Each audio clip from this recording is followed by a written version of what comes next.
Welcome back guys. हमने trademark act का rules शुरू कर दिया था और हमने चैप्टर 2 तक कंप्लीट कर दिया था। आज हम चैप्टर 3 कर रहे हैं, which is renewal of registration and restoration. So it is an important topic. बहुत हार्ड तो नहीं है बट इम्पॉर्टेंट है ये। तो इसमें 2-3 टर्म्स हैं जो कि थोड़े थोड़े अंदर पे हैं, तो ये बात अभी मैं एक्सप्लेन कर दे रही हूँ आपको, and it will bring clarity to you.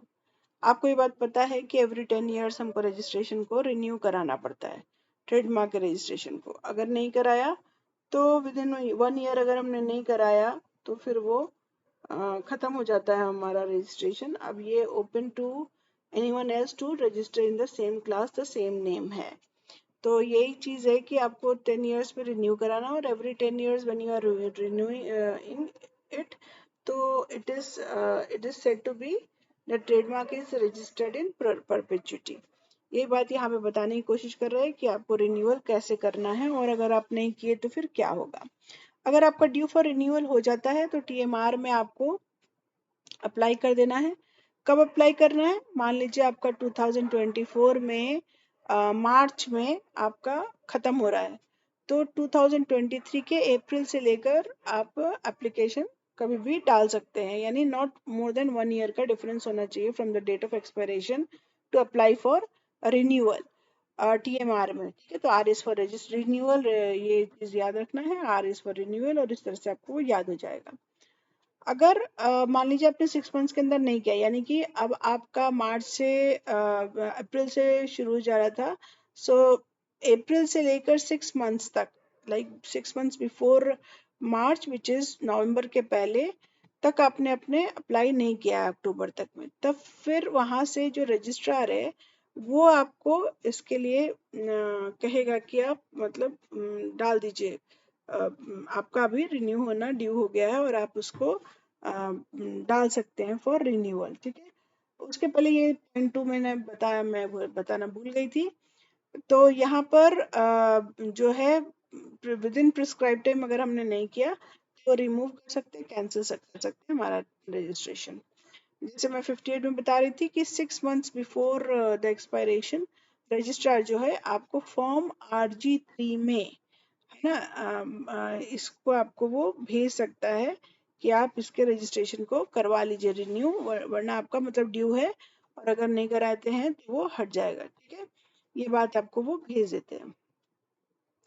Within 6 months after the actual date of registration and where the renewal fees is not paid within that period, यानी कि जिस दिन जैसे मैंने बताया कि आपका मार्च 23 में, मे बी 13 मार्च 2023 में 24 में आपका रिन्यूअल है, तो उसके बाद 6 महीने का पीरियड वो देते हैं कि उस पीरियड के अंदर आप भर दीजिए, वरना आपका वो रिमूव हो जाएगा। ठीक है, प्लीज रिमेंबर दिस, वो रिमूव हो जाएगा आफ्टर लाइक मार्च से आप 6 months पकड़ लीजिए, विच इज अप्रैल मई जून जुलाई अगस्त सितंबर, सितंबर में तक आपको टाइम है, 12 सितंबर तक आपको भर देना है उसका फीस रिन्यूअल का, नहीं तो फिर वो आपका रिमूव कर देंगे। ठीक है, अगर ड्यू फॉर रिन्यूअल है and the trademark is registered after the date of renewal, तो वो may be renewed by payment of the renewal fees within 6 months of the actual date of registration, and where the renewal fees is not paid तो फिर उसको remove कर देंगे। अगर collective mark है या सर्टिफिकेशन मार्क है तो वो फॉर्म टीएमआर में आपको भरना है, और उसका जो स्पेसिफिक फीस है जो कि फर्स्ट शेड्यूल में मेंशन्ड है वो आपको फीस दे देना है। Section 59, advertisement of removal of trademark from the register. मान लीजिए आपने 6 months पीरियड भी बीत गया, आपने रजिस्ट्रेशन नहीं किया, आपने रिन्यू नहीं किया, तो अब आपका क्या हो गया, वो रिमूव हो गया, और इस रिमूवल का नोटिफिकेशन जो है वो रजिस्ट्रार जो है आपके पहले तो रिमूव कर दिया रजिस्टर से, और उस बात को, उस फैक्ट को वो जर्नल में पब्लिश भी कर देता है।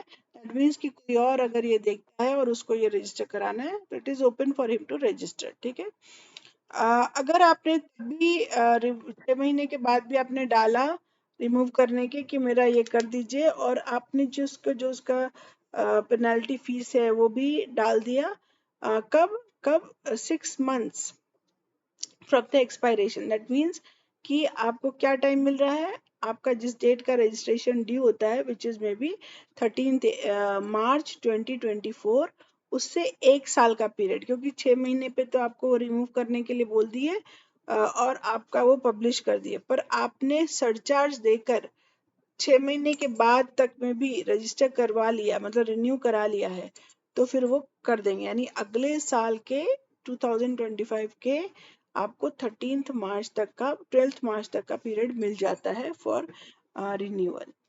Restoration and renewal of registration, ये अगर मान लीजिए आपका रिमूव हो गया तो अब आप उसको रिस्टोर कराना चाह रहे हैं, यानी अब वो रिन्यू नहीं हो रहा है, पहले रिस्टोर हो रहा है फिर वो रिन्यू हो रहा है। यानी आपको यहाँ पे 2 चीजों के लिए फीस देनी है, एक तो रिस्टोरेशन के लिए और फिर रिन्यूअल के लिए। तो सिर्फ रिस्टोरेशन का फीस दे दिया तो नहीं चलेगा, क्योंकि रिस्टोर होने के बाद भी आपका भी वो ड्यू हो जाता है फॉर रिन्यूअल ना।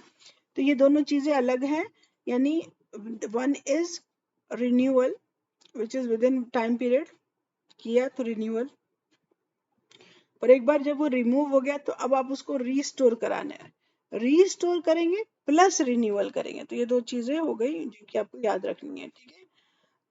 An application for restoration of the trademark जो है वो आपको टीएमआर में भरना पड़ेगा, क्योंकि 25(4) जो है यही वो कहता है कि कर सकते हैं 1 year from the expiration of registration of the trademark. जैसे मैंने आपको बताया कि वो सरचार्ज देकर वो रजिस्टर करा लेते हैं रीस्टोर करके, तो फिर यहाँ पर रजिस्टर कंसिडर कर सकते हैं ना इस रिक्वेस्ट को, यानी उसको करना ही है ऐसा जरूरी नहीं है, वो कंसिडर कर सकता है।